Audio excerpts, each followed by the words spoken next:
আসসালামু আলাইকুম। আশা করছি আপনারা সবাই ভালো আছেন। আমরাও আল্লাহ তাআলার অশেষ রহমতে আলহামদুলিল্লাহ ভালো আছি। সবাইকে ঈদের শুভেচ্ছা জানিয়ে আজকের ভিডিওটি শুরু করছি। ভিডিওটি আমি ঈদের আগের দিন সন্ধ্যায় শ্যুট করেছিলাম।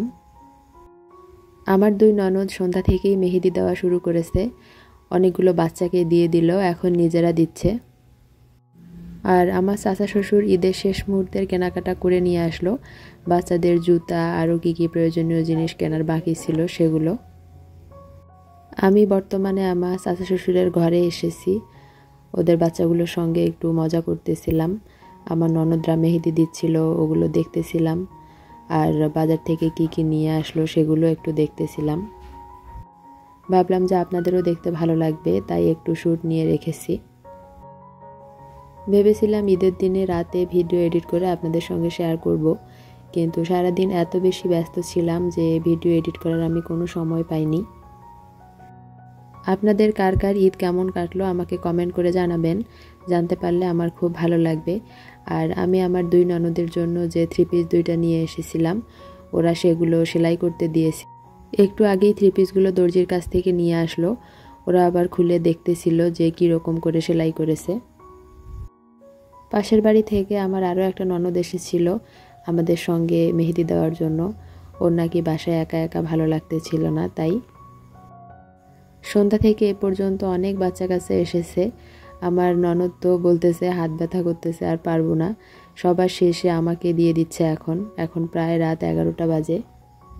আজকে রাত 1টা-2টা পর্যন্ত মেহেদি দেওয়া চলবে। এটা ঈদের দিন সকালের ভিডিও। আমাদের এলাকার ট্রেডিশন হচ্ছে ঈদের দিন সকালে সেমাই আর চালের আটার রুটি খেতে হবে জামাতে যাওয়ার আগে। আমার শাশুড়ি কতগুলো রুটি বানিয়েছে আপনাদেরকে একবার দেখাই, আপনারা অবাক হয়ে যাবেন। এই এতগুলো রুটি কিছুক্ষণের মধ্যেই শেষ হয়ে যাবে। বাসার সবাই অনেকগুলো করে রুটি খেতে পারে। এগুলো ধানের চালের আটার রুটি। আমার শাশুড়ি সেই ফজরের সময় উঠে রুটি বানাতে শুরু করেছে। আমিও তার কিছুক্ষণ পর উঠে এখন রুটি ভাজতেছি। আমার শাশুড়ি বেলতেছিল আর আমি ভাজতেছিলাম, কারণ আমি দ্রুত বেলতে পারি না, আর এতগুলো রুটি আমার পক্ষে বেলা সম্ভবও নয়। এই রুটিগুলো জামাতে যাওয়ার আগে সেমাই দিয়ে খাওয়া হবে, আর জামাত থেকে এসে যখন কুরবানির মাংস নিয়ে আসবে, মাংস রান্না করার পর মাংসের ঝোল দিয়ে খাওয়া হবে। ছোটবেলা থেকে আমাদের এলাকায় এই প্রচলন দেখে বড় হয়েছি, এখন পর্যন্ত চলে আসতেছে। ঈদের দিন বাড়িতে যে কেউ আসুক না কেন তাকে চালের আটার রুটি আর সেমাই খাওয়াতে হবে। সেজন্য একটু বেশি করেই রুটি বানিয়ে রাখতে হয়, যাতে লোকজন আসলে দেওয়া যায় আর কি। রুটি বানিয়ে রেখে আমি দুধ জাল করতেছিলাম, লাচ্চা বানাবো সেজন্য। রমজানের ঈদে অনেক বেশি সেমাইয়ের প্রয়োজন পড়ে, কিন্তু আজকে বেশি সেমাই লাগবে না, কারণ সকালেই শুধু রুটি সেমাই দিয়ে খাওয়া হবে, আর পরবর্তীতে তো মাংস দিয়ে খাওয়া হবে। তাই আমার বাবার বাড়িতে আবার সবাই সেমাই দিয়েই রুটি খেতে পছন্দ করে, আর আমার শ্বশুর বাড়িতে গরুর মাংস দিয়ে রুটি খেতে বেশি পছন্দ করে। আপনাদের ভাইয়া জামাতে যাওয়ার আগে খেতে বসেছে সেমাই আর রুটি। ও খেয়ে তারপর চলে যাবে। আর এদিকে বাড়িতে বাচ্চা কাচ্চা সবাই রেডি হয়ে গিয়েছে। আমার চাচা শ্বশুরের 2 ছেলে চলে এসেছে সালামি নেওয়ার জন্য। ওদেরকে সালামি দিয়ে দিল আপনাদের ভাইয়া। তারপর আবার আমি একটু ওদের ছবি তুললাম, ভিডিও করলাম। ছোট বাচ্চাটাকেও মেহেদি দিয়ে দেওয়া হয়েছে। ওর হাতগুলো আপনাদেরকে একটু দেখানোর চেষ্টা করছিলাম, কিন্তু ও দেখাতে দিচ্ছিল না, টেনে টেনে নিচ্ছিল। কারণ ও আমাকে তেমন চেনে না, আমি যেহেতু সবসময় বাসায় থাকি না, তাই। তারপর বাড়ির পুরুষ মানুষরা সবাই জামাতে চলে গিয়েছে। আমরা মহিলারাও সবাই গোসল করে নিয়েছি। এখন কুরবানি হচ্ছে। আমি আবার গরু জবাইয়ের সময় একটু বাইরে বের হয়েছিলাম আপনাদেরকে দেখানোর জন্য।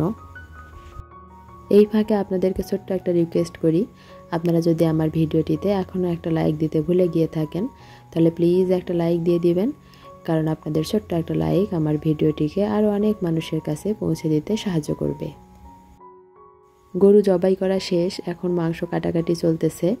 আমি আসলাম একটু মাংস নিয়ে গিয়ে এখন রান্না করব, তাই